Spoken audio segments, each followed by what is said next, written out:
ગઢપુરમાં શ્રીહરિએ ગોપીનાથજી મહારાજનું મંદિર બંધાવ્યું. ધામધૂમથી શ્રી ગોપીનાથજી મહારાજ પધરાવ્યા.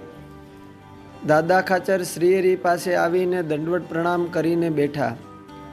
એટલે શ્રીહરિએ એમને વાતો કરતાં કરતાં કહ્યું કે દાદા ખાચર, અમે મંદિરમાં શ્રી ગોપીનાથજી મહારાજ તો પધરાવ્યા, પણ હવે રોજ દેવને થાળ ધરવા સારું કાંઈક મંદિરને આજીવિકા તો જોશે ને. ત્યારે શ્રીહરિને પોતાના ગામ ગરાસ દરબારગઢ વગેરે સર્વસ્વ અર્પણ કરનાર દાદા ખાચર બોલ્યા કે મહારાજ, તમે જેમ કહો એમ કરું. શ્રીહરિ કહે કે દેવ સારું થોડી જમીન આપો, એટલે જમીનમાં જે કાંઈ અનાજ કઠોળ વગેરે થાય તે ગોપીનાથજી મહારાજને થાળ ધરાવવા સારું વાપરી શકાય. દાદા ખાચર કહે ભલે મહારાજ, તમે જેટલી કહો એટલી મારા ભાગની જમીન હું આપું. બીજે દિવસ શ્રીજી મહારાજ સાથે દાદા ખાચર અને ભગુજી વગેરે થોડાક પાર્ષદો રાધાવાડીએ ચાલતા ચાલતા પધાર્યા.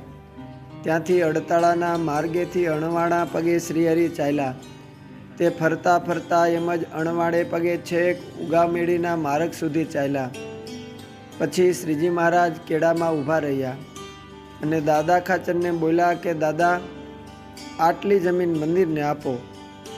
શ્રીહરિનું વચન સાંભળીને દાદા ખાચરે એ દિવસે 200 વીઘા જમીન શ્રી ગોપીનાથજી મહારાજને અર્પણ કરી.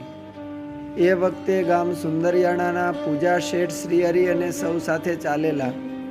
તે એમણે શ્રીહરિને અણવાણે ચરણે ચાલતા જોઈને પોતાના અહોભાગ્ય માનીને જ્યાં જ્યાં શ્રીહરિ ચાલ્યા ત્યાંથી પગલે પગલે એમણે અતિ મહિમાથી પોતાના માથે બાંધવાના ફાળિયામાં એ મહાપ્રસાદીની ચરણ રજ લઈ લીધી. શ્રીહરિ ત્યાંથી દરબારગઢ પધાર્યા.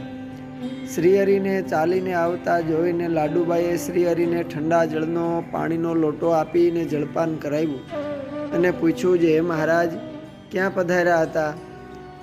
ત્યારે શ્રીજી મહારાજે બધી વાત જણાવતા કહ્યું કે દાદા ખાચરે શ્રી ગોપીનાથજી મહારાજના થાળ સારું 200 વીઘા જમીન આપી. ત્યારે લાડુબા બોલ્યા કે મહારાજ, એ તો અતિ રૂડું કામ કર્યું કહેવાય.